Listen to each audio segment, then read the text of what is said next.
Olá, eu sou Bárbara Arteiro, professora, formadora de alfabetização da 5ª Coordenadoria Regional de Educação.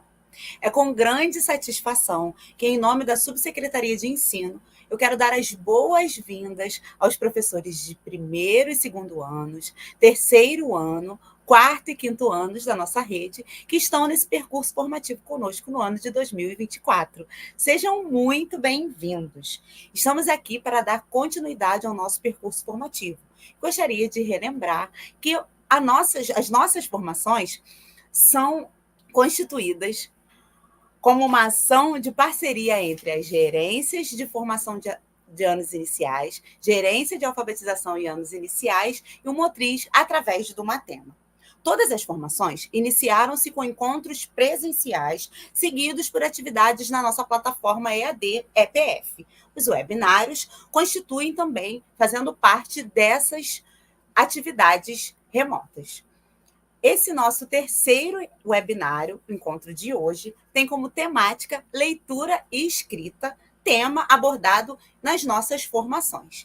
E gostaríamos que com ele possamos fomentar as discussões em nossas unidades escolares. Agora, dando continuidade à nossa conversa, receberemos a formadora de terceiro ao quinto ano da EPF, professora Mirela Bottino.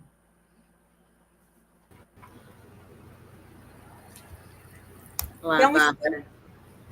Temos também a honra de receber a nossa convidada, professora doutora Jonê Baião. Atualmente, professora titular da Universidade do Estado do Rio de Janeiro, lotada no CAP UERJ. Doutora em Letras pela Pontifícia Universidade Católica do Rio de Janeiro. Mestre em Linguística pela Universidade Federal do Rio de Janeiro.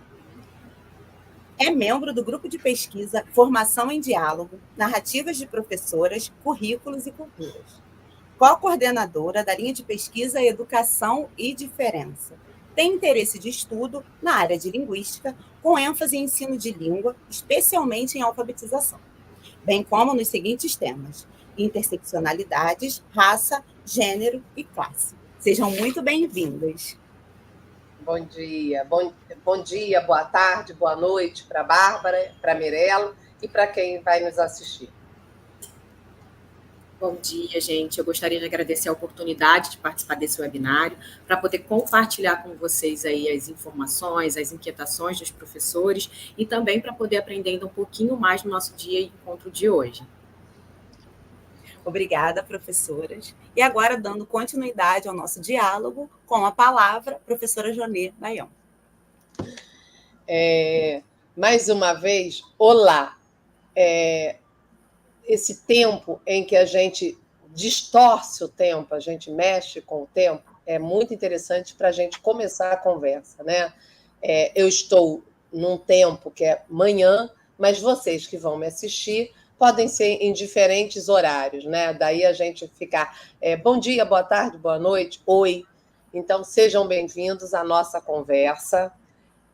Como Bárbara falou, eu estou atualmente no CAP UERJ, aqui no Rio Comprido, né, na Rua Barão de Tapajipe. Convido vocês a visitarem o CAP como um espaço que é formativo, né? O CAP é um espaço de formação de professores da educação básica. E aí é desse lugar de professora da educação básica que eu vou conversar com vocês. Eu também digo sempre gosto de lembrar que eu sou professora aposentada da rede municipal. Me aposentei em 2018. Eu fui professora por 10 anos, dos anos iniciais, e depois por mais 15, né, perto de 15, como professora do 6º ao 9º. Então, eu fui formada, fui forjada nessa rede pública, e é para essa rede, ou para as grandes redes, que a gente fala e pensa e produz conhecimento. Nós não estamos falando de outras crianças e outros jovens que não crianças e jovens da rede pública.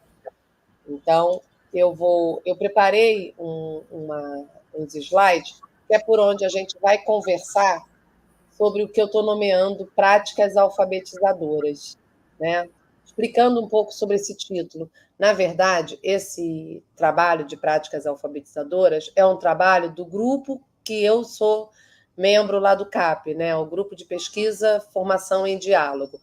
É possível que algumas de vocês aqui, ou alguns, já tenha feito um dos nossos cursos de práticas alfabetizadoras. É um curso que a gente promove de tempo em tempo, desde 2006, que um grupo de professoras recém-doutoras lá do CAP começaram a pensar essa formação continuada, e a gente vem nesse trabalho, né, seja de formação inicial ou formação continuada, especialmente voltado para pensar a alfabetização, numa perspectiva de práticas alfabetizadoras.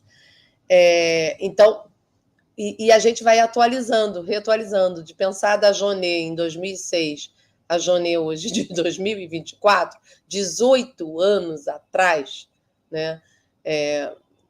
E da Jonet lá, alfabetizadora, que é o que eu vou conversar um pouco aqui com vocês, final dos anos 80, início dos anos 90, até a Jonet alfabetizadora hoje, na sala de aula. Hoje, em 2024, também atuo com uma turma de 4º ano. Eu vou apresentar aqui textos também da minha turma. Então, práticas alfabetizadoras como um contínuo meu e de vocês. O que eu vou dialogar aqui, eu sei que vocês têm ao monte também aí no acervo de vocês. Acho que a primeira questão que eu instigo vocês nesse encontro, apresentaremos algumas das nossas práticas alfabetizadoras, minha e do grupo, né, de professores com os quais eu estou trabalhando no momento, que se centram numa perspectiva interacional discursiva da linguagem, com foco no processo dialógico. Dessa maneira, apostamos numa postura reflexiva de um professor autor de sua prática. Se nós vamos falar de leitura e escrita autoral, precisamos falar de uma prática professoral autoral, uma prática pedagógica autoral. E vamos trabalhar, né, nessa perspectiva com análises interrogativas, buscando evidenciar a relação que está sempre presente, mas nem sempre consciente, na teoria e na prática, que subjaz o fazer pedagógico. Muitas vezes a gente está lá fazendo alguma coisa intuitiva e a gente não se dá conta de que aquele fazer intuitivo está eivado, cheio de teoria. E teoria não no sentido pejorativo, como às vezes a gente ouve, né? E a gente mesmo diz, eu estou cansado de teoria. Não, somos seres cognoscentes, somos seres reflexivos, e assim é a teoria que nos embasa e nos mobiliza a modificar e a repensar práticas. Então, desse lugar de professores autorais, eu convido vocês a pensarmos numa pergunta que eu sempre faço. Professor e professora, como anda a sua leitura e a sua escrita? Como você tem pensado sobre o seu processo de leitura e de escrita? Eu também gosto de pensar que quando a gente fala em leitura e escrita, a gente está sempre associando, por essa sociedade que a gente vive, leitura no sentido de leitura de livros acadêmicos e escrita no sentido de leitura acadêmica, de escrita acadêmica. Mas leitura e escrita vai muito além disso, né? Então, eu, por exemplo, sou uma leitora voraz e me formei assim dos textos dos meus alunos. Eu digo que quando me perguntam, mas você é leitora? Sim, e de autores que se formam e se fundem no dia a dia na minha sala de aula, na minha presença. Então, é desses autores também que a gente está falando quando a gente fala em leitura e escrita. E a produção nossa no dia a dia fica, às vezes, relegada porque a gente acha que a gente não está autorizada a escrever. Se a gente não se autoriza a escrever, como a gente pode autorizar e fazer com que nossas crianças e jovens se sintam autorizados? Então, é dessa interdição de uma leitura e escrita que colocaram privilegiados de um lado aqueles que têm acesso, aqueles que podem ler e escrever, e do outro lado aqueles que só são consumidores ou deveriam ser, e que não deveriam ser no sentido, tem que ler, tem que ler, tem que ler, e aí a leitura, um lugar passivo, né? Eu recebo o que o outro escreveu, e a escrita como um lugar de não autorização. Não, a gente tem que desmistificar esse lugar de leitura e lugar de escrita. É o lugar do cotidiano, é o lugar que nos constitui. Se linguagem nos constitui, já disse Vygotsky, linguagem e pensamento, a oralização e a escrita, né, fazem parte desse sujeito que é marcado por uma sociedade gráfica, uma sociedade centrada na leitura e na escrita. Se estivéssemos em sociedades ágrafas, orais, como as sociedades ancestrais, né, de povos africanos ou de povos originais, estaríamos fundados pela oralidade. Mas o nosso processo de formação de povo brasileiro, ocidental, nos instaurou e inaugurou também esse processo centrado na escrita. O problema é a divisão que essa escrita causa, né? Saindo um pouco dessa falatória, vamos ver um pouquinho do que as crianças dialogam com a gente. Esse é um quadro branco de minha sala de aula, tem uns 3, 4 anos, essa escrita, em que um menino escreve lá, na volta do recreio. Eu sou uma professora que... eu digo que eu estou ficando uma professora muito condescendente, muito complacente. Na escola, há uma discussão assim, as canetas Pilô são caras, as crianças não podem escrever e desenhar no quadro. Aí eu chego na reunião de pais e peço vaquinha, peço que os pais se organizem, quem puder compra Pilô, quem não puder não compra, e aí eu recebo Pilôs dos pais e eu autorizo muito que as minhas crianças ocupem o quadro. O quadro é delas para desenhar, para escrever, e eu tenho vários acervos, né? Não trouxe, para vocês só trouxe esse, mas eu tenho desenhos, fotos de desenhos e escritas das crianças ocupando o quadro. E num desses momentos, na volta do recreio, esse menino, Paulo, escreveu: estudar não é fácil, mas um dia você vira um mestre da matemática, da língua portuguesa, da geografia, e lá vai. Estudar não é fácil, porque tornaram essa tarefa muito difícil. Mas acho que a nossa tarefa enquanto professoras e professores da educação básica, especialmente dos anos iniciais, é mostrar que é fácil, que é mais fácil do que nos ensinaram. Podemos fazer esse caminho das nossas crianças um pouco mais simples do que o que foi o nosso, né? Desejamos.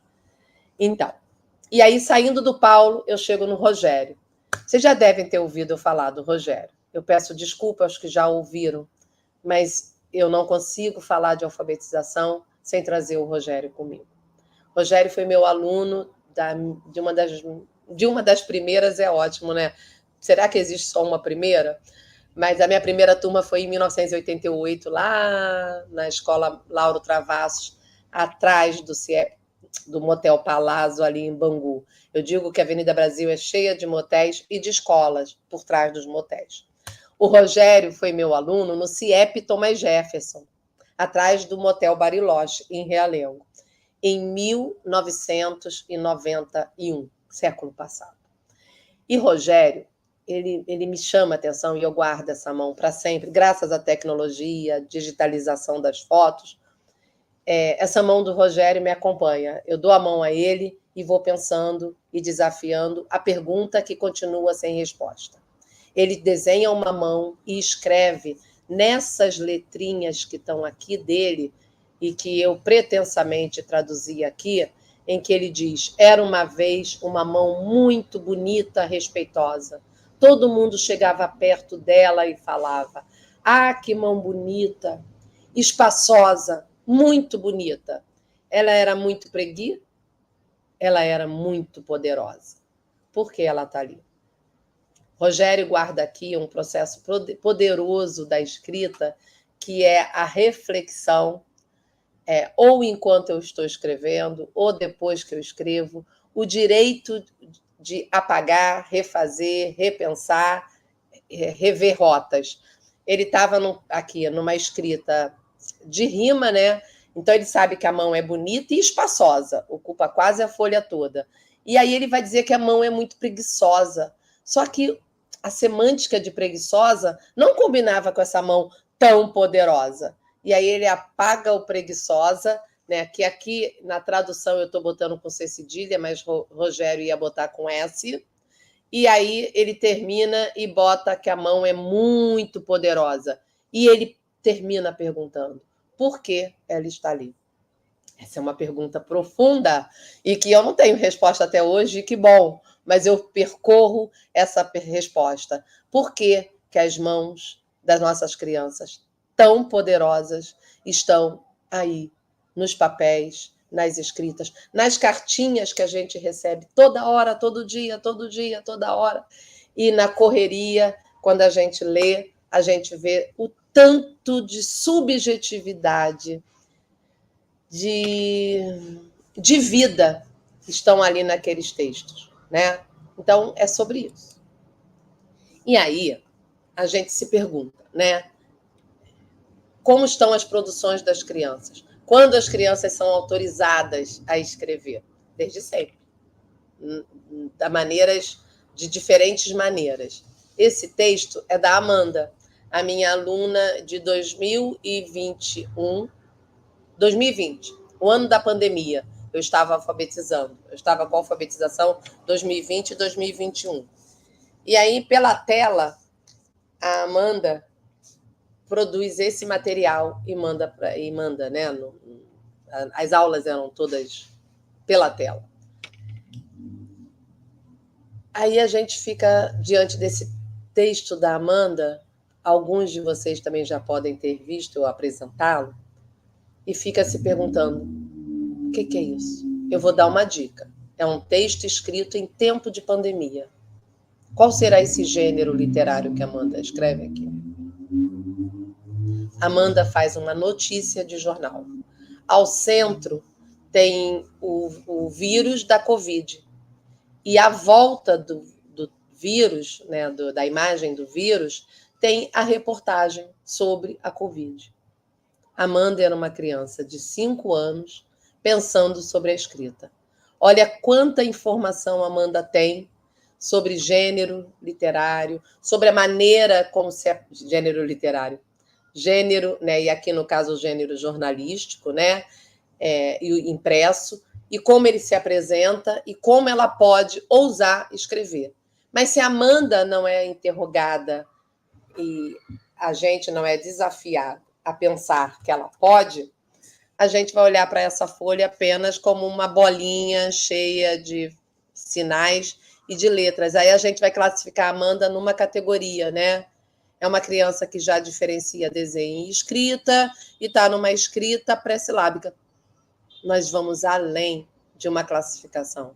Nós vamos olhar menos a categoria e mais a potência e a discursividade que esse texto aponta.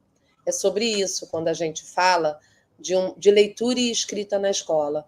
A gente tem que se desvencilhar um pouco de só olhar para avaliar. Vamos olhar para como leitores e escritores interagir discursivamente com os textos que chegam às nossas mãos. Professora, para vocês é um texto? E aí? A criança e sua relação com a leitura e a escrita. Partimos da premissa que a criança não chega crua na escola. A mesma, né, a criança, já traz relações, já traz consigo inúmeras relações com o mundo letrado. Nós vivemos numa sociedade letrada, grafocêntrica, centrada na escrita. Temos, nesse sentido, um entendimento acerca da alfabetização que nos é muito caro. A alfabetização não se restringe à leitura e escrita ou à codificação ou decodificação. Ela é uma maneira de produzir significado no mundo, de estar no mundo, de ser no mundo, de saber no mundo. Um processo cultural que se estabelece através de relações coletivas e subjetivas. Para nós, o processo de alfabetização não fala apenas de estrutura, de ensino ou aprendizagem, mas principalmente de reflexão docente e discente sobre a apropriação de linguagem. Eu queria que vocês pensassem muito sobre esse material aqui que a gente está anunciando.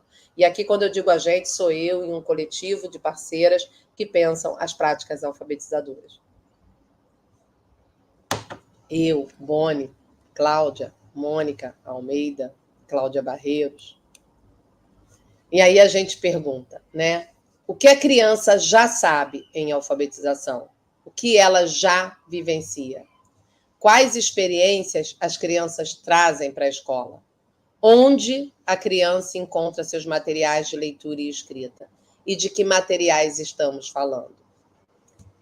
Atualmente, como professora do mestrado do CAP, eu tenho trabalhado muito, como a Bárbara apresentou, as questões étnico-raciais.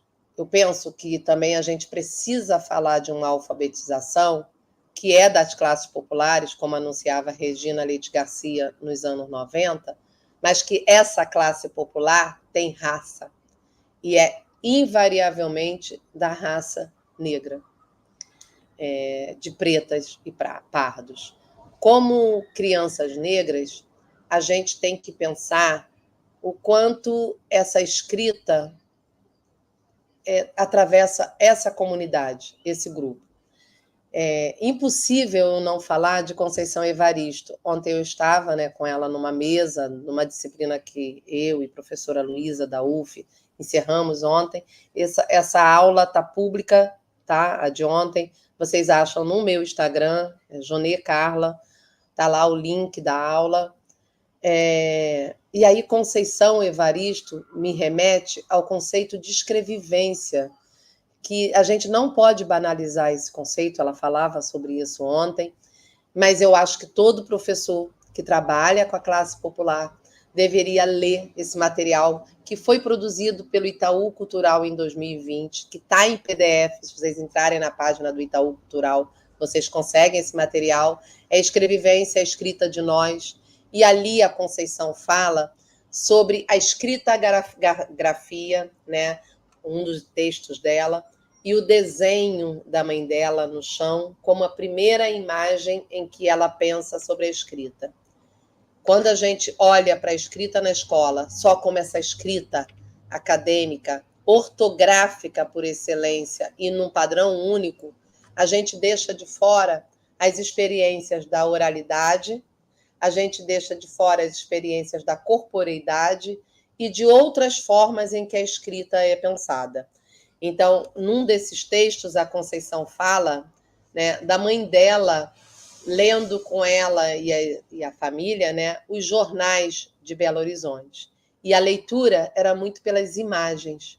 E o que aquelas imagens, aqueles retratos das reportagens podiam suscitar. Leitura e escrita vão além do que o Ocidente vem nos ensinando. E a gente precisa ampliar a ideia de leitura e escrita cada vez mais na escola. Aqui é outro texto. Eu gosto muito de apresentar textos em que a atividade não era escreva, né?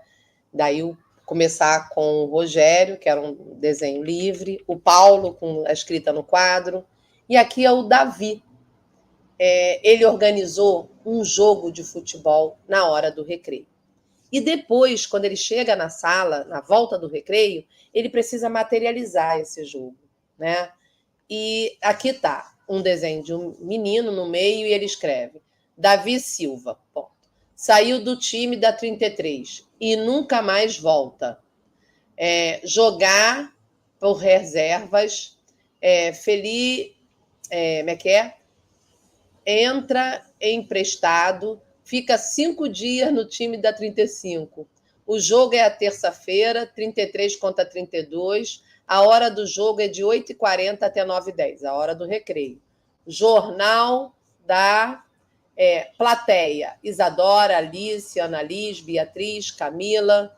Então, veja, ele fez um documento sobre o que ele viveu no recreio. Claro que isso aqui está autorizado, tá, gente? Para aparecer aqui.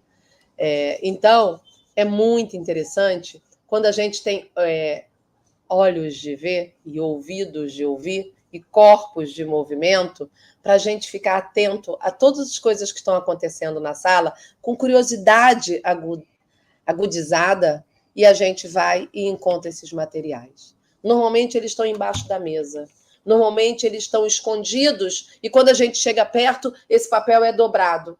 Se você naturaliza esse processo, porque você é leitora de tudo que seus alunos produzem, e você compartilha com eles essa interação pela escrita, pelo desenho, pelo material produzido, eles passam a ser autorizados também na escola. Mesmo que a escola não autorizasse, eles continuariam produzindo. Mas é tão bom se a escola virar aliada, né? Então, esse material produzido vai virando também reflexão nossa, né? Escrita não é só, vamos produzir um texto? Escrita acontece o tempo todo.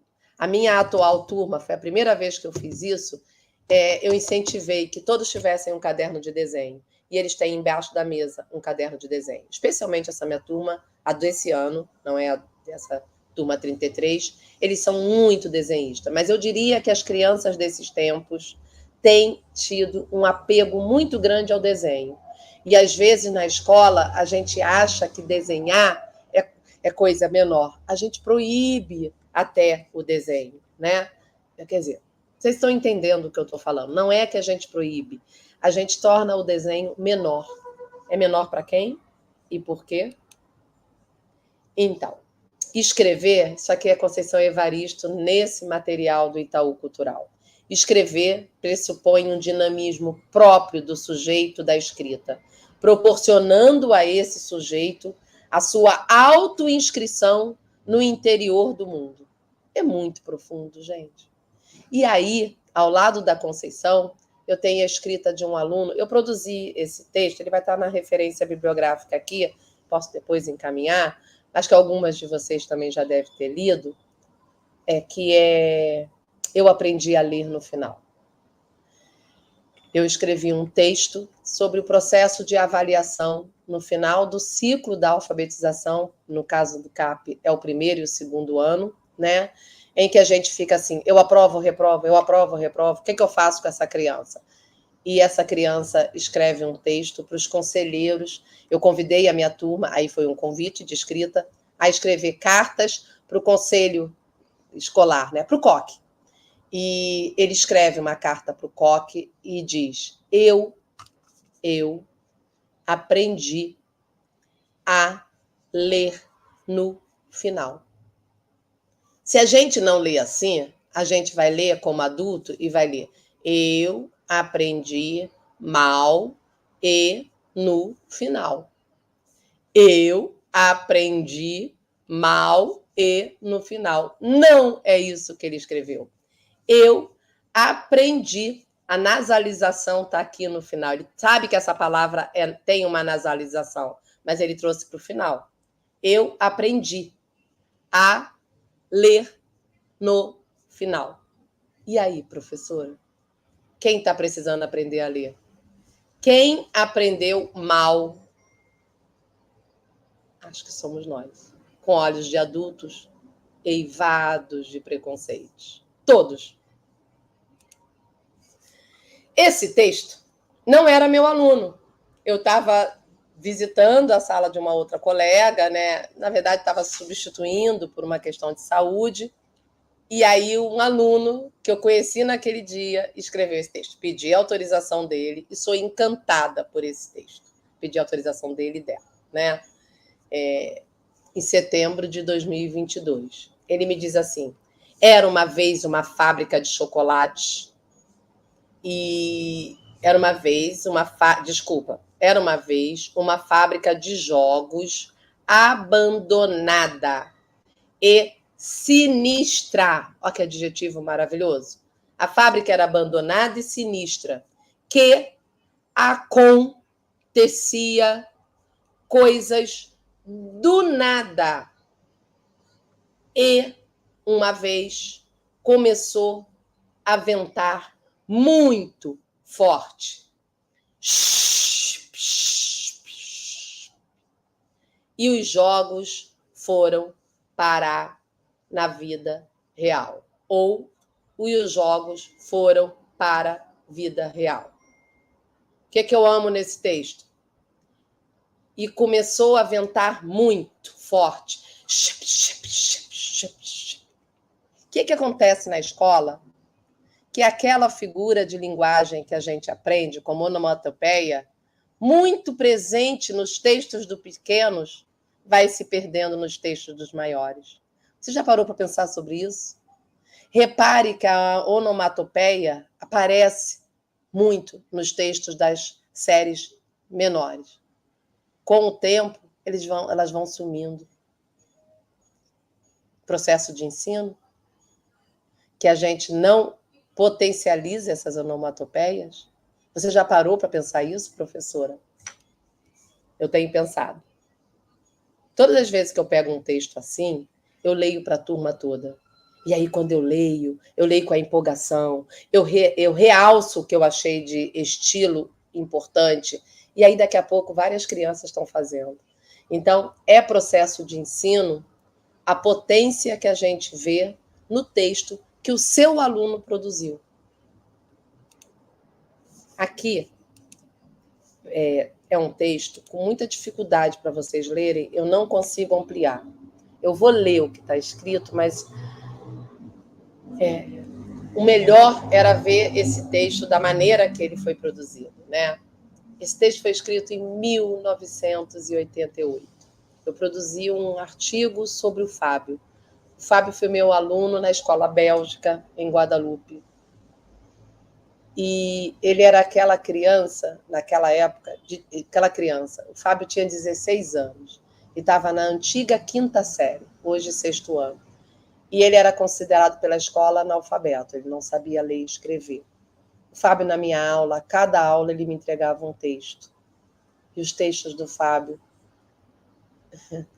mereciam um livro. Eu digo que o Fábio era um escritor nato, mas só conseguia ver potência no texto do Fábio quem soubesse ler foneticamente. Só as professoras alfabetizadoras têm essa potência. Por isso que nós temos que ser alfabetizadoras para sempre. No 5º ano, no 6º, no 9º, e de preferência, fazer com que nossos alunos saiam da escrita alfabética, mas que não saiam da escrita da vida, da escrita de subjetividade, da escrita com estilo, que a escola vai apagando. Aí Fábio me disse: vou para um baile, um amigo me oferece drogas. Me afastei e disse: drogas nem de longe. Esse é o meu recado. Muito obrigado por ler o que eu escrevi. Fábio, a digital ele escreve J-I-J-I-T-A-U. A digital com meu dedo, Fábio. Gente, eu não faço apologia ao erro. Eu faço apologia ao texto discursivo. E aqui o Fábio faz uma denúncia muito forte. Olha o que ele diz. Muito obrigado por ler o que eu escrevi. Ele precisa agradecer que leram o que ele escreveu. Ele pressupõe que essa leitura não é dada. Professora, você leu o que seus alunos escrevem? Não para dar nota, mas para interagir, para fazer matéria viva desse texto, para publicizar com a sua turma, com seus pares, para anunciar texto onde só aparece erro. Aparece entre aspas. Eu depois volto à Educação pela Pedra, de João Cabral. Então, aqui são materiais discursivos que a gente tem, né, com as crianças. Eu preciso ver o meu tempo. Eu acabei de ver que eu estou dentro do tempo. Então, tudo na escola é espaço de leitura. né? E como a gente dispõe essa leitura. Porque às vezes a gente faz uns murais maravilhosos, fazer um trabalho pensando o mural da escola é maravilhoso, né? Mas muitas vezes esse mural ele é para o adulto ler, ele é para os pais lerem, mas e o material que é para as crianças lerem, né? Eu acho que a gente tem que pensar um pouco isso. Qual material a gente produz para as crianças mesmo? Aqui é uma turma do primeiro ano escolhendo as palavras em que a turma quer trabalhar. E aí as palavras são tempo, escola, transporte, sereia, unicórnio, espaço, alegria, esporte, praia, terror, futebol, né? E um conjunto de palavras que a professora foi a escriba. E aí eles pegam, então, ali uma das primeiras da lista, né? Que é o tempo, e vão pegar palavras do tempo, de tempo. Hora, 5h30, relógio, cápsulas do tempo, temporal, sol. Ai, eu perdi. Celular, eu perdi o que é esse. Magia. Águia. Ai, perdi. Não vou inventar o que eu não lembro. Celular, calendário, Alexia. Nossa, o que é isso? Fico devendo a vocês, tá? E aqui, o que as crianças estão fazendo? Associando as palavras do tempo. Cápsulas do tempo é maravilhoso, né? Alexa e outras mais que pudessem aparecer. Agenda. Ai, agenda. Agenda, celular, calendário, Alexa. Certo? Outros materiais. Vou pegar só aqui esse final. Investimos em diferentes gêneros textuais, especialmente os da oralidade e de conhecimento popular, em constante conversas com as crianças sobre suas hipóteses de escrita. A hora da conversa é outra preciosidade. Eu não abro mão de começar as minhas aulas com uma boa roda de conversa. Essa roda não precisa ser sempre em roda, porque nem todas as escolas do município do Rio têm espaço suficiente para as rodas. Mas o quanto a gente puder parar para conversar ou ir para o pátio fazer uma roda, é muito bom. A conversa é fundamental. A oralidade. E aí eu vou passando, porque eu quero chegar... A matemática, né, está aqui o tempo todo, num diálogo. Eu vou chegar num material que para mim também é muito importante, que são as cartinhas de alunos para professores. Vocês já devem ter ouvido eu falar, né? Eu amo esse material. Esses dias tem um meme no Instagram que é a professora falando das cartinhas. Gente, eu saí divulgando para todo mundo. A minha dissertação de mestrado foi sobre cartas de alunos para professores da escola Zitoó e Piauí, de Guadalupe. Na época que essas escolas, a Zitoó trabalhava com correio escolar, a Piauí não. E eu discuti a presença dessas cartas, tendo ou não o correio escolar, né? E aí eu quero mostrar como as crianças conhecem sobre escrita mais do que o que a gente pensa. Essa criança disse assim: tia, eu tenho muito amor aqui dentro do meu coração. Nem que eu vá lá no cartório e troque o meu nome para Suzana. Mas se a senhora quiser, pode me chamar de Suzana ou então de Vanessa. Seja o que você quiser, tanto faz. De sua aluna Suzana ou Vanessa. Vamos ver se Suzana está falando a verdade. Vanessa. Tia Eliane, te amo muito. A senhora também deve gostar de mim. E não tem importância se você fica me chamando de Regina. Mais um beijo de sua aluna Vanessa ou Regina. Então, o nome da criança é Vanessa. A gente é danado. Eu sou essa professora que troca nomes o tempo todo. E a criança fica ali para mim. Mas eu sou... A minha aluna, Sofia, sofre porque eu chamo Sofia de Sabrina o tempo todo. Aí a turma já ri, a Sofia, eu vou lá toda hora, lembro, corrijo. Então, assim, a gente tem esse defeito, né? Defeito de professor, de trocar nomes. Aí a gente acaba achando que está tudo... A criança finge que está tudo bem. Está nada. E ela manda por escrito uma carta dizendo que ama, manda beijo. e que pode até o cartório trocar o nome. Mas, no fundo, o que ela está dizendo? Professora, meu nome é Vanessa, né? Uma homenagem aqui a todas as professoras da Escola Piauí e da Escola Zituó, em Guadalupe. E aí, aqui é uma outra carta, né? Em que a criança dizia: Cristiane, Thaís, sinto muito porque a senhora desmanchou com Suzano. A senhora pode arranjar um melhor que ele. A senhora é uma rainha do meu coração. Não chore mais, senão vou chorar. Cristiane e Thaís, gosto muito de você. Como as crianças, mesmo ainda com uma escrita não alfabética, ousam escrever para dizer tudo que elas acham que pela escrita elas podem dizer.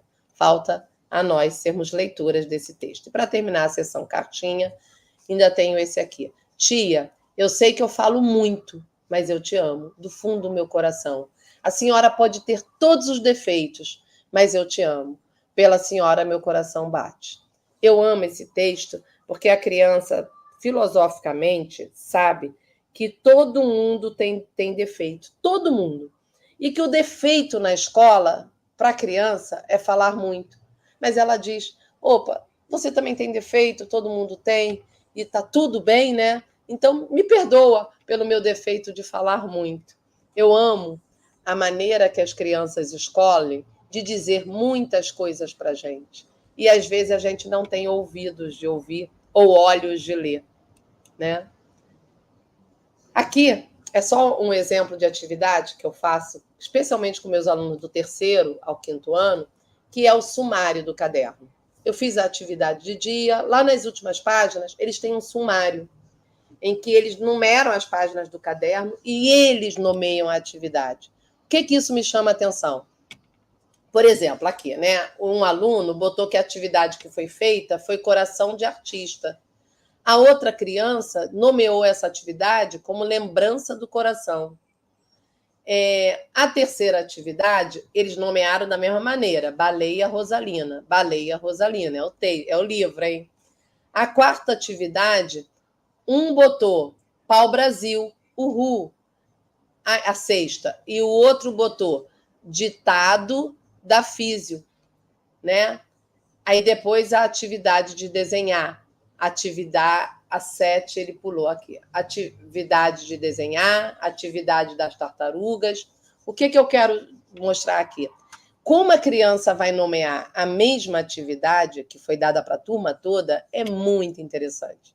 Eles estão trabalhando num título, síntese, concepção do que eles destacam como mais importante naquela atividade, síntese, destaque de relevância na atividade, diferentes maneiras de olhar para o mesmo.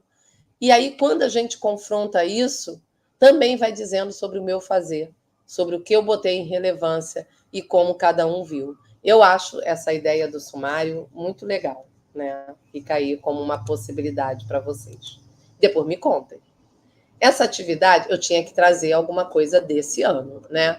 Essa aqui, ó, 16 de agosto de 2024, semana passada.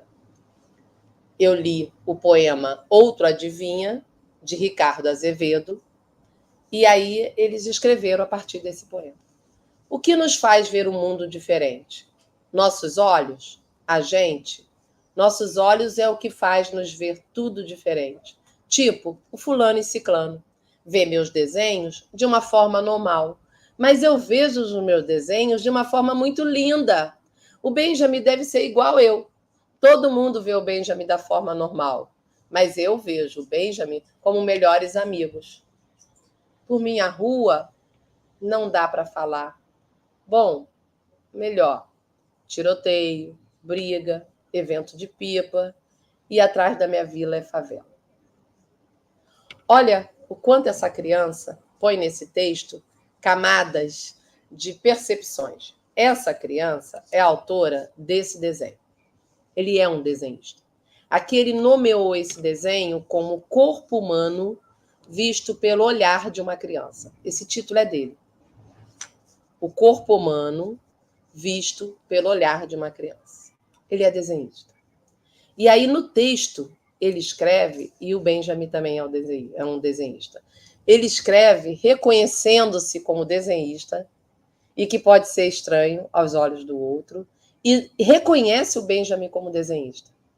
Ao final do texto, ele traz uma outra realidade, que é a da moradia, o lugar que ele mora, né? E estamos lendo os textos das crianças e aprendendo mais sobre o que elas estão nos dizendo sobre o mundo que cerca. Esse outro texto, da mesma atividade, é Outra Adivinha. Um dia, um homem estava indo no banheiro e, quando chegou, ele viu toda a evolução do universo, desde a época dos dinossauros, passando pela chegada dos portugueses, a revolta da vacina e o refúgio dos negros para o Brasil. Mas o homem se ligou que estava perdendo tempo e continuou. Quando ele saiu e olhou em um espelho e viu 2 gatos cagando, uma pessoa sendo assaltada e uma velhinha sendo atropelada. A cidade estava um caos completo. Mas ele acordou e viu que era um sonho. Olha que profundidade textual que essa criança faz. Ela faz um aspecto histórico, depois ela rompe isso com o gato cagando, depois ela vai para o espelho e depois ela diz que esse homem acordou de um sonho. E virou um texto. Uma criança de 10 anos. Mas olha só, vocês vão me dizer assim, Jonê, mas essas crianças escreveram, têm habilidade. Não. Todas escrevem. Desde a que desenha o texto do Covid, passando pelo que escreve no quadro, passando pelo sumário, passando pelas cartinhas, passando pela mão do Rogério, chegando aos textos de 2024. Agora, esteja disposta, professora, a encontrar pérolas nos textos dos seus alunos, a discutir pérolas nas leituras também dos textos dos seus alunos. Vamos falar de infância e as leituras. Então, infância e as leituras. Existem diferentes experiências da infância. Por isso chamamos esse recorte que eu estou aqui fazendo de infância e leitura, foi um trabalho que eu e a professora Juliana Prata, do CAP, produzimos pensando um pouco em infância e as leituras, a partir do material Retrato de Leituras do Brasil. Eu convido todas as professoras a lerem esse material. Vocês põem na internet Retratos de Leitura do Brasil e sai a publicação dessas pesquisas dos últimos anos. Esse que a gente discutiu foi o último retrato. E tem especialmente um texto lá do Ricardo Azevedo sobre o texto ficcional, a importância da ficção na escola, né? Eu convido vocês à leitura. Professoras e professores, só existe formação se a gente estiver disposto à nossa autoformação. E não vamos esperar que sempre o outro nos diga o que a gente precisa. Nós sabemos o que a gente precisa, né? A gente pode fazer trocas, mas não ficar numa situação hierárquica, né? Então, eu convido vocês à leitura desse material. Existem diferentes experiências da infância, de leitura, né? Por isso chamamos de infância esse primeiro período da vida onde as crianças são capazes e têm o direito de se engajar em práticas de leitura. A leitura, assim, não seria apenas uma habilidade, mas uma experiência enriquecedora em linguagens multimodais. Por isso o desenho tem que ser muito estimulado por nós. Queremos crianças escritoras e leitoras, também queremos crianças desenhistas.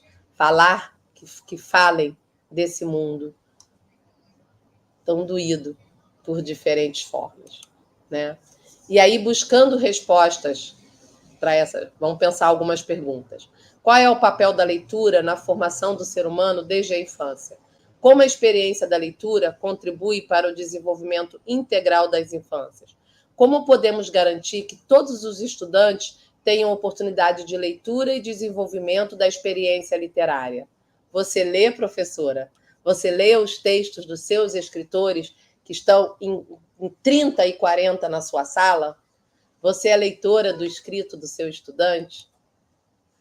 buscando respostas, né? Como podemos criar um ambiente escolar que promova a leitura como atividade fundamental e prazerosa para os alunos? Desde os murais que estão na escola, murais para nossas crianças. Passarmos por murais e lermos com eles. De que maneira atividades como clube de leitura e eventos literários podem enriquecer a experiência dos alunos em relação à leitura? Como as escolas podem colaborar com as famílias e a comunidade local para incentivar hábitos de leitura fora do ambiente escolar? Como fortalecer as escolas leitoras? Então, práticas que a gente já faz, né? Troca de livros entre as diferentes salas e anos de escolaridade, visita agendadas à biblioteca ou salas de leitura da escola e bairro, eventos literários promovidos pela escola, com o autor indo ou não, semana do autor, semana dos contos, semana da poesia, livros e bancos de leitura no pátio da escola, campanhas de leituras e cartazes convidativos. Outro gênero que é subapresentado na escola é a poesia. A gente apresenta a poesia assim, entre um intervalo e outro. Trabalhar mais a poesia como gênero literário é uma dica. Eu tenho pensado também muito sobre isso. Buscando nossas respostas, outras. Como podemos criar? Não, peraí, deixa eu pular para a gente avançar um pouco. Então, contação de história de textos literários, estamos especialmente falando de textos ficcionais, leituras de deleite, cantinho da leitura, campanhas de leitura, empréstimos de livro, roda de leitura, roda de ciências e roda de notícias. A roda literária é do texto ficcional, eu defendo isso. Mas a gente pode ter roda de outras leituras, a de ciências, a de notícias, que é a leitura de outros gêneros textuais, né? E aí, antes de eu finalizar, eu vou voltar à Educação pela Pedra. É um poema falando em poesia, de João Cabral. A Educação pela Pedra. Uma educação pela pedra, por lições, para aprender da pedra, frequentá-la, captar sua voz inenfática, impessoal. Pela didicção, ela começa as aulas. A lição de moral, sua resistência fria. Ao que flui e a fluir, a ser maleada. A de poética, sua carnadura concreta. A de economia, seu adensar-se compacta.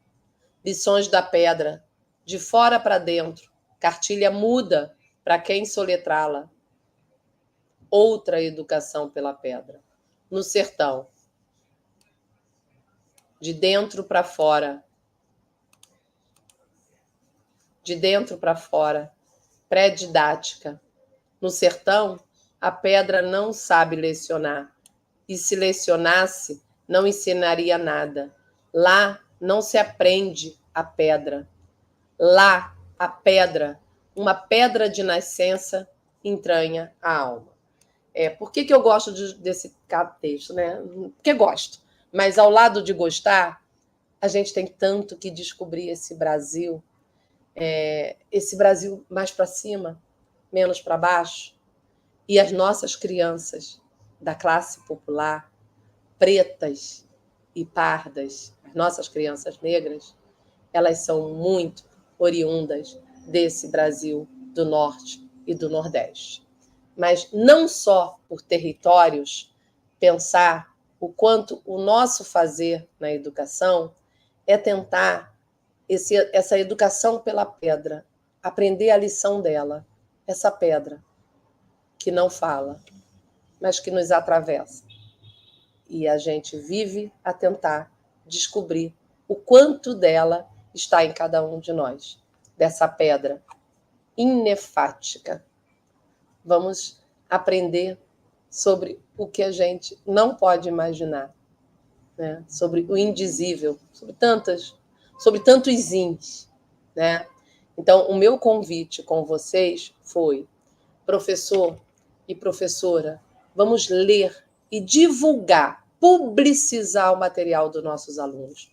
Vamos pensar como o Fábio, que vai nos agradecer por ter lido o texto dele. Eu carrego o texto do Fábio e publicizo vamos fazer uma conta, 88 para 90, 36 anos eu carrego o texto do Flávio.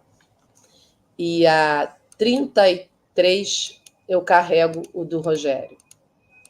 E eu vou renovando os textos do Fábio e do Rogério com os textos de 2024 e com tantos outros. Esses alunos me ensinaram a ler textos assim, que eles estão nos dizendo. Eu aprendi a ler no final.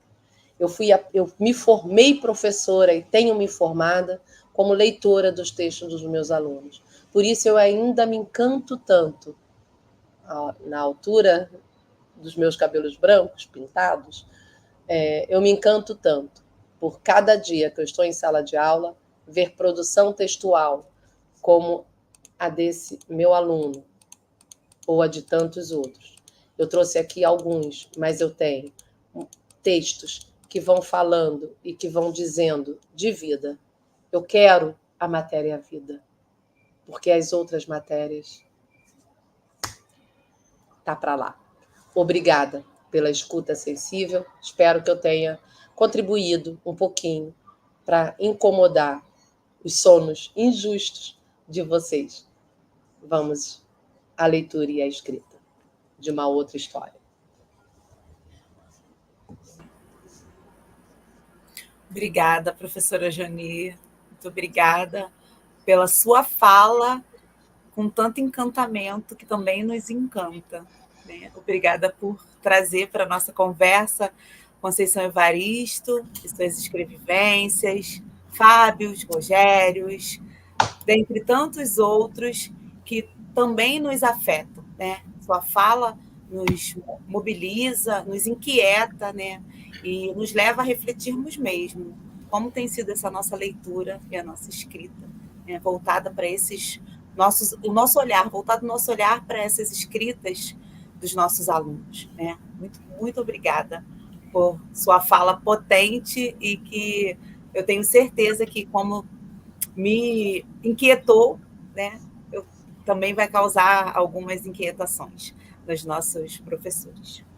E, dando continuidade, nós temos algumas perguntas, né, trazidas por nós, através dos nossos professores, dos nossos encontros presenciais. Então, eu passo agora a palavra para a professora Mirella, que vai trazer algumas perguntas nesse momento.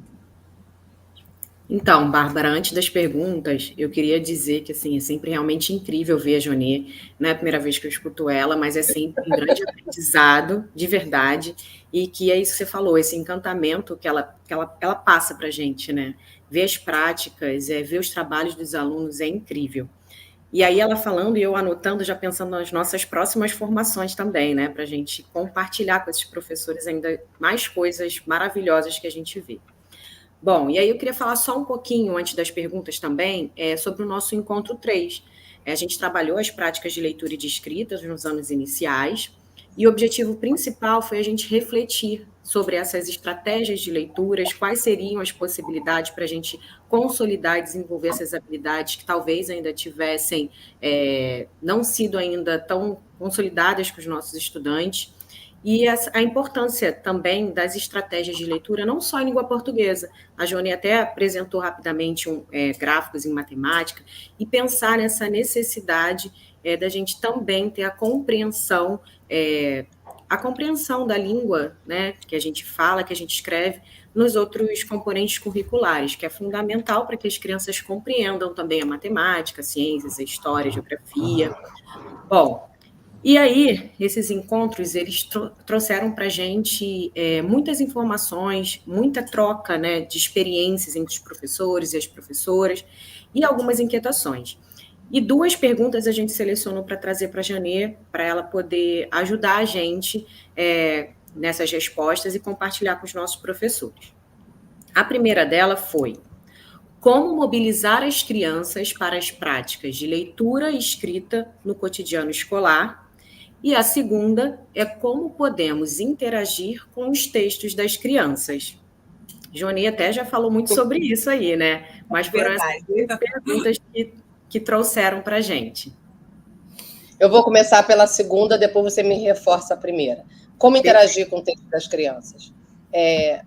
Eu até me emociono, porque assim, eu fui aprendendo muito a fazer isso, e eu diria assim, eu ia dizer que dá muito certo, mas eu não sei. Eu tenho uma parceirona de vida, que é a Cláudia Barreiros, né? Cláudia Hernandes Barreiros, trabalha comigo desde o CIEP Thomas Jefferson, agora estamos no CAP, ela é uma das autoras de práticas alfabetizadoras, e ela implica comigo, que ela diz assim, a Jonê faz os textos, depois a gente vai fazer a mesma atividade e não dá.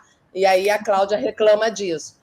Eu digo que, claro que ela faz isso uma brincadeira, né? Porque cada um vai encontrar o seu caminho. É difícil a gente dizer uma regra. Eu sei, professora e professor, que a gente está lá na ponta e a gente está numa ansiedade. Eu brinco do tempo que a gente formava com uma concepção de construtivismo, etc., lá no início dos anos 90, em que eu brinco que se a gente disserem assim, ó, professora, se você entrar de costas na sala de aula, seu aluno vai ser alfabetizado. A gente vai entrar de costas. Professora, o teto tem que ser azul, a gente vai pintar de azul. A gente quer essa alfabetização universal. E a gente não quer em números e estatísticas, não. A gente quer em texto, em textualidade. Então, eu entendo essa angústia. O caminho que eu tenho encontrado, e que eu sempre digo que dá certo até aqui, eu leio os textos deles em voz alta. E é muito interessante, porque assim, a criança escreve desse jeito, aquele exemplo do eu mal aprendi a ler no final, ou eu aprendi a ler no final, a criança, quando ela escreve e ela vai ler, ela se atrapalha. Né? Se atrapalha no sentido de que ela está descobrindo ainda a leitura e escrita. Pegue você, um leitor potente, leia o texto com entonação, como se você estivesse lendo um poema de João Cabral de Melo Neto, como se você estivesse lendo um texto de Ricardo Azevedo, que foram os autores que eu citei aqui, mas como se você estivesse lendo de Conceição Evaristo. E lá vai. Leia como um grande autor que você tem diante de você. Leia para a turma toda. Todo mundo vai querer, professora, lê o meu. Professora, lê o meu. E aí você não precisa ler, Jonê, eu não vou ter tempo de ler 40. Não, leia trechos que você destacou, que você viu como importante. Ali, lembra quando eu falei da onomatopeia? A criança vai percebendo assim, nossa, isso é uma sacada legal. Eu fiz também, o meu personagem também fez isso. Então, eu diria que a correção de um texto está na interação, menos do que na caneta, que você leva esse material todo para casa, passa o final de semana brigada com seu marido, seus filhos, sua avó e sua mãe, né? E fica lá corrigindo e devolve corrigido. A correção é na sala de aula. Eu pouco corrijo o material dos meus alunos. Se vocês perceberam, um dos textos, eu escrevo a lápis, porque eles vêm para a minha mesa e eu digo, traga o seu lápis e a sua borracha. E aí eu não vou corrigir o texto todo. Eu escolho algumas palavras ali para aquele dia. Eu vou dar um exemplo tosco, tá, gente? Desculpa, mas é o exemplo de quem está em sala. Nessa produção, eu tenho uma aluna que é disléxica, que tem muita dificuldade de escrita, e todas as vezes que ela vai escrever também, ela escreve tendo. Ela escreve TE para TAN, TEN. O TAN, ela põe o E, TE. E o bem, ela põe o D. Então fica tendo. A gente lê como tendo o que ela queria escrever também. Aí ela leu, né? Nós apagamos, ela escreveu também. Aí eu virei para ela e falei assim: olha, também se escreve assim. Guarda essa memória dessa palavra. Que eu não vou fazer ela repetir também 3 vezes nem 10. Aí na outra aula que ela escreveu também certinho. Gente, eu valorizei tanto. Ela pode errar também outras vezes, ela tem esse direito. Mas nesse momento que ela acertou, ela precisa de muito elogio. É só isso que ela precisa. Essa criança está cansada de só ouvir e saber que o texto dela é quase inelegível. Então, é um pouco isso. A gente está cansado, e eles também. Vamos viver um pouco a potência. E se não... Jonê, não dá certo só a potência. Vive a potência um dia, vive a malecência outro dia, vive a potência de novo, vá alternando. Não existe extremo. Não existe uma sala de aula o tempo todo só legal. Vocês pensam que a minha sala de aula é só legal? Claro que não. Tem tensão, tem briga, tem estresse. Eu arregalo os olhos, eu grito, eu brigo. Daqui a pouco eu estou rindo, abraçando e estou feliz. Porque sala de aula é isso. E a gente tem que acreditar nisso. A outra, Mirella, qual era a outra mesmo? Maravilha, Jonê. A outra era como mobilizar as crianças para as práticas de leitura e escrita no cotidiano escolar. Não tem receita. Mas, assim, eles vão ler um texto do outro. faz eles lerem, faz eles... a leitura em voz alta é magnífica, gente. No nosso tempo, a leitura em voz alta era para testar se você sabe eu ler ou não. Depois, por um tempo, ela foi banida, né? Não pode fazer leitura, tirar a leitura, não sei o quê. Não. É tão gostoso e eles gostam tanto. E o mais maravilhoso, gente, me digam se eu estou errada, a criança que não lê tão bem, para o que a gente chama, ela levanta a mão e ela quer ler. Ela está sempre querendo ler. E aí, às vezes, a nossa impaciência, né, achando que vai expor aquela criança, então vamos lá, vamos ler com ela, ajude, faz ela ler, todo mundo vai ouvir, e aí depois a gente lê de novo, repete aquele trecho, e faz o outro ler, e lá vai. Todo mundo tem direito a ler, todo mundo tem direito. Então, assim, a leitura em voz alta.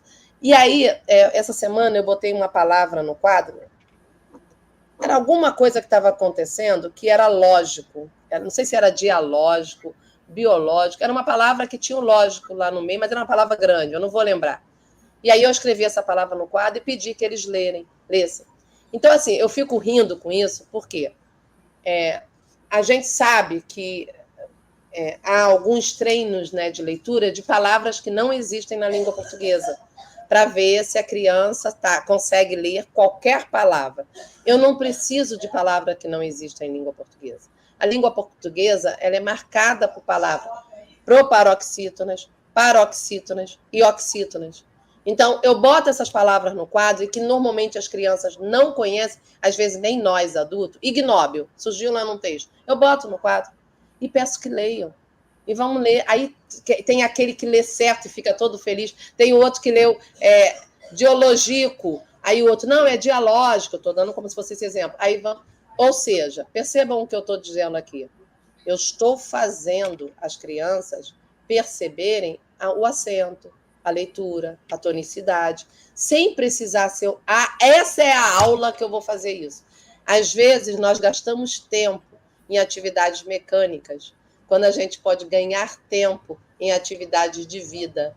Pergunte-se isso, professor. Qual é a atividade de vida que você faz entre 4 horas, 4 horas e meia, 6 horas com a sua criança? Abrace mais, beije mais, ria mais, converse mais, escreva, leia e gaste menos tempo com copiar e corrigir. Obrigada, Mirela. Eu também tenho 2 perguntas, professora Jani. E eu queria... eu anotei aqui, né? Eu fui anotando, fazendo a lição de casa. A sua fala, quando você diz da prática pedagógica autoral, né? O professor tem uma prática pedagógica autoral. E a minha primeira pergunta é: como podemos desenvolver práticas que possibilitem as crianças a se expressarem de forma autoral, por meio da escrita? E a segunda seria: quais as ações podemos promover com as crianças que estimulem a leitura para a compreensão? Professora, você escreve autoralmente? Como anda a sua escrita, professora? Você está com medo de escrever? Todos nós temos. Eu queria tanto ter tempo, e olha só a mentira, e eu estou dizendo isso, eu queria tanto ter tempo, eu fico assim, nossa, eu tenho que escrever, a gente tem que produzir, tem uma alfabetização que começa lá na Laura Travassos e que vai até 24 de agosto de 2024, e sei lá quando, preciso escrever sobre isso, né? E não tenho tempo, não consigo, mas falar eu falo, estou falando. Então, assim, tem uma falta de tempo, mas tem uma falta de cultura com a escrita, porque a escrita ficou para poucos. É só para quem tem o seu momento de, agora eu vou poder escrever. É verdade. E nós não temos tempo no dia a dia. É verdade. Mas a gente tem que burlar isso. Então, a primeira questão é, professora, começa a rabiscar, a fazer suas autorias. Se permita, igual as crianças, puxar uma folhinha debaixo da mesa e rascunhar seus poemas, suas escritas, seus textos, sobre o seu cotidiano. Eu digo que eu adoraria, eu queria escrever crônicas, eu adoro o cotidiano, eu adoro ouvir fofoca, eu adoro ouvir histórias, para poder escrever depois sobre elas. Nada, não escrevi nenhuma até hoje. Mas eu acho que nós temos que dizer isso e nos possibilitar. Então, eu diria que incentivar os nossos alunos à escrita Vou dar duas respostas. Uma é entender que essa escrita não acontece só na aula de escrita. É olhar em volta e ver aonde está a escrita e que você não estava vendo. E botar essa escrita em evidência para você. Isso vai acalmar muito seu coração. E dois, propor diferentes escritas para as crianças. A gente também tem uma fantasia na escola que escrita é só a escrita literária. É a hora de escrever um texto narrativo. Gente, eu posso escrever porque uma carta para o pessoal da limpeza em agradecimento. Eu posso escrever porque eu fui ao banheiro e o banheiro estava sujo. Eu posso escrever sobre um programa que eu assisti, fazer comentários, textos. Então, assim, habituar as crianças nessa situação, eu digo, lá na minha prática a gente faz isso, todo dia tem que ter atividade de escrita e de matemática. A gente tem feito isso, né? Lembrando que as crianças que eu estou no 4º ano, assim como vocês, são crianças que se alfabetizaram na pandemia. A gente não pode esquecer disso. Quais ações podemos promover com as crianças que estimulem a leitura para a compreensão? Cantar, dançar, ler. Olha, gente, eu trabalho muito música. Eu levo para a sala de aula Mercedes Sosa. Eu levei Índio Toba, em espanhol, para minhas crianças. Mercedes Sosa cantava, eles dançavam, a gente tentava traduzir alguns pedaços ali da música. Aí um aluno meu que tem um pai espanhol quis falar: Jonê, na minha turma não vai ter. Quem disse? Nós estamos vivendo num tempo muito grande tem um termo para isso que eu sempre esqueço, que são as pessoas que saem dos seus países expulsas por políticas. Como é que é o nome disso? Aí mais novas, me ajudem. As pessoas de outros países pedem asilo nos outros países. Refugiados. Refugiado. Obrigada, Bárbara. Então, vivemos política de refugiados, não podemos esquecer. Então, e aí eu trabalho música em espanhol. Aí eles leem. Eu posso levar música em inglês, eu escuto. E eu levo música, eu trabalhei Passarido. Eu dialoguei a música Passarido do Chico Buarque, que fala de pássaros, com Índio Toba de Mercedes Sosa. Eles ouviram, eles leram e depois eles escreveram. Eu levei para a sala A Alma Encantadora das Ruas, de João do Rio. Eu não levei o livro enorme. Eu peguei 2 parágrafos em que ele fala das ruas e depois nós fomos escrever sobre as nossas ruas e a rua do colégio e o que a rua vive. Então, assim, eu posso levar material, eu não tenho só posso levar material infanto-juvenil. Não vamos infantilizar nossas crianças. Eu levo João do Rio, cronista do início do século XX. Eu levo Mercedes Sosa, eu levo Chico Buarque. E também vai ter uma hora que eles vão me pedir: bota aí um batidinho, eu boto. E todo o universo vai estar em sala de aula. Agora, é claro que eu vou escolhendo pelo meu viés. E o meu viés me permitiu isso. Né? Então, assim, ter consciência que a gente está levando, o que a gente está levando para a sala de aula, claro, gente, entenda bem, tá? Eu não estou dizendo que esse é o caminho. Eu estou dizendo o caminho que eu trilhei. E aí a gente vai trilhando esses caminhos, que são a leitura e a escrita tem que estar todo dia na minha sala de aula. E a leitura e a escrita, ela está no texto literário, ela está na música, ela está na notícia, ela está no ditado de parágrafo que eu fiz. Ou seja, eu estou mostrando a vocês que todas as práticas, as consideradas tradicionais, as consideradas outras modernas, os memes, tudo tem que estar. É multimodal mesmo, porque essas crianças assim o são. E tem alguns materiais que só a escola vai apresentar a elas. Um desses materiais é o texto ficcional. Um desses materiais é a música de alguns autores que a comunidade ou a família também não conhece. Eu levei para a minha turma, gente, e esse poema eu indico para todo mundo, o poema A Viagem, de Carlos Drummond. Drummond escreveu esse poema há mais de 40 anos, em que ele fala da insatisfação do homem. Eu sugiro que vocês leiam. Então, recuperando as tarefas que eu estou dando para vocês. Vocês vão ouvir Ana Sui, vocês vão ouvir Mano Brown, vocês vão assistir a palestra da Conceição ontem na UF, vocês vão ler o poema do Drummond, A Viagem, vocês vão ouvir o poema de Vitória Santa Cruz, Sou Negra. Ou seja, Tem um monte de material, de vídeo, de poemas com temáticas atuais e me digam outras, tá? Podem me passar também. Me achem lá no Instagram e digam, Joanete, achei, tá? Olha, usei esse material, foi muito bom com o 4º ano. Vamos trocar, gente, tá? É só para terminar, terminar.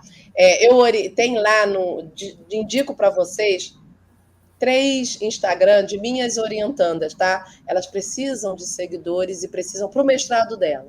A Adriele tem as possibilidades que a arte me dá. Ela é professora de arte e está discutindo a arte para a educação básica. Então, sigam a Adriele com as possibilidades que a arte me dá.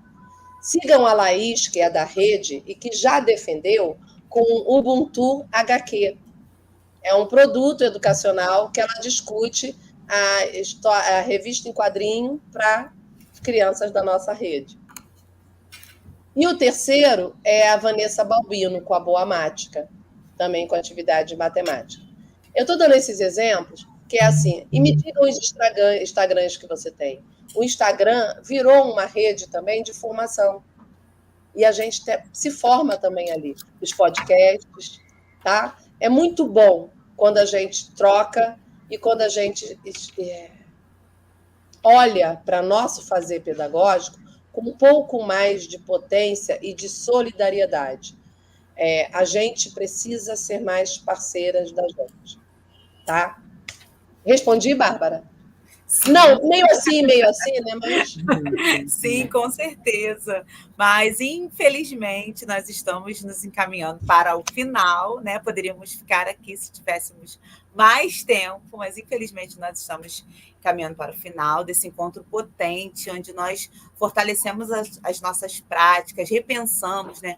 Conseguimos nos incomodar, né? Eu costumo falar que é muito bom quando os encontros eles nos incomodam, nos tiram daquele nosso lugar, nos fazem refletir, onde nós também conseguimos enxergar as nossas práticas, os nossos saberes, mas sempre olhar também para uma perspectiva que permita uma ampliação, onde nós possamos cada vez mais aprender, né? O nosso objetivo principal é esse, é de trocar e aprender. Então, eu te agradeço, Joanê, por essa sua fala potente, maravilhosa, que nos encantou, né? Assim como você se encanta ainda. Você diz que tem tanto tempo no magistério, mas parece que com seu olhar que nos encanta, nos mostrando realmente que a sua prática ela é significativa e que, acima de tudo, assim como nós, o nosso objetivo, ela visa a aprendizagem dos alunos, né?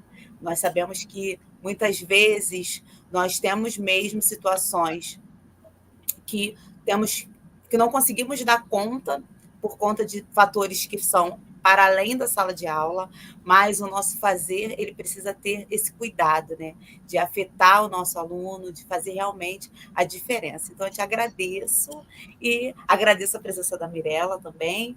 Passo a palavra para que vocês possam se despedir dos nossos professores que estarão nos assistindo.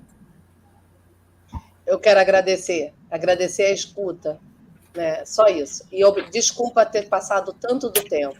A gente pensa que é pouquinho e que vai, mas eu agradeço. Agradeço a SME o convite, agradeço às professoras que aqui estiveram comigo e a toda uma rede que está aí na Escola Paulo Freire e nas CREs dessa rede municipal. Agradeço. E eu queria agradecer mais uma vez a oportunidade de escutar você, Joanê, de poder trocar aqui também com a Bárbara. E agora eu vou lá que eu vou fazer meu dever de casa, né, Bárbara? A gente tem um monte de dicas aqui para a gente ler agora, várias dicas da Joanê. Então, vamos lá, continuar aprendendo. Obrigada, gente. E chegando ao final desse nosso terceiro webinário, esperamos, né, que ele possa contribuir para reflexões e ampliar mesmo, como eu disse anteriormente, a nossa prática, o nosso fazer pedagógico. Só gostaria de lembrar aos professores e professoras que é preciso preencher a enquete ao final do webinário para que seja validada a sua presença. Um grande abraço, que todos continuem na nossa formação e tenham uma ótima formação até o nosso final de ano.